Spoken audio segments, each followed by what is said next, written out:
जिस प्रकार अस्त होते हुए सूर्य की किरणें उदय होते हुए चंद्रमा में आ जाती हैं, उसी तरह भगवान का दिव्य रूप वसुदेव के मन से देवकी के मन में प्रकट हो गया।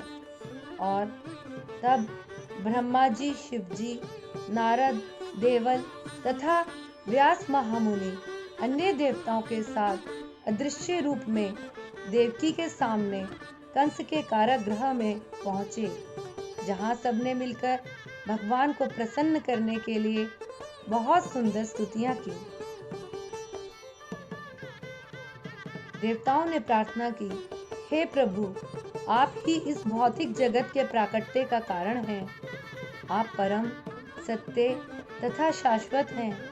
आप ही भूत, वर्तमान तथा भविष्य में भी स्थित हैं और आप ही इस सृष्टि के पालक भी हैं। और प्रलय के बाद सारी वस्तुएं आप ही में विश्राम पाती हैं। हे कमल नयन प्रभु, इस संसार के मनुष्य उन महाजनों के बताए पथ का अनुसरण करते हैं, जिन्होंने आपके चरण कमलों का आश्रय ग्रहण किया तथा उन्हीं चरण कमलों को नौका मानकर इस संसार रूपी भव सागर को पार किया है।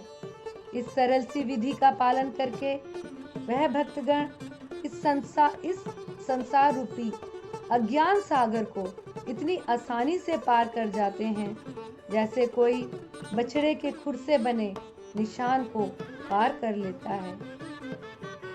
हे माधव, पूर्ण पुरुषोत्तम परमेश्वर, हे लक्ष्मीपति भगवान, यदि आपके प्रेमी भक्तगण कभी भक्ति के मार्ग से गिर भी जाते हैं, तब भी वे अभक्तों की तरह नहीं गिरते, क्योंकि आप तब भी उनकी रक्षा करते हैं।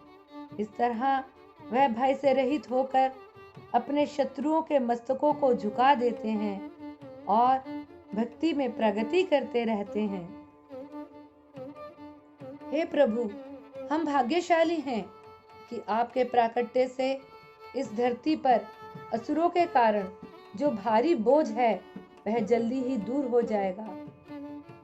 हम सब निश्चित रूप से अत्यंत सौभाग्यशाली हैं कि आपके चरण कमलों को सुशोभित करने वाले शंख, चक्र, पद्म तथा गदा के चिन्हों का इस धरती पर और स्वर्गलोक में दर्शन कर पाएंगे।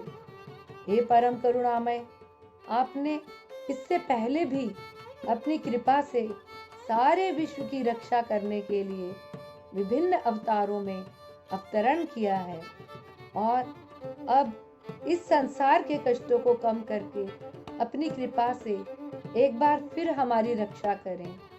हे यदुकुल श्रेष्ठ कृष्ण, हम आपको सादर नमस्कार करते हैं।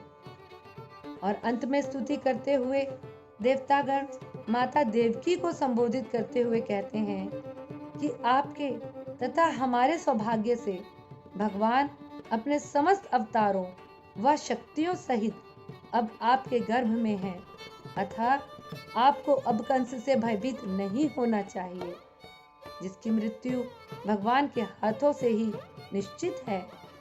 आपका शाश्वत पुत्र कृष्ण सारे यदुवंश का रक्षक होगा। पूर्ण पुरुषोत्तम भगवान विष्णु की इस तरह स्तुति करने के बाद सारे देवता ब्रह्मा व शिव जी के साथ अपने अपने स्वर्ग आवासों को लौट गए।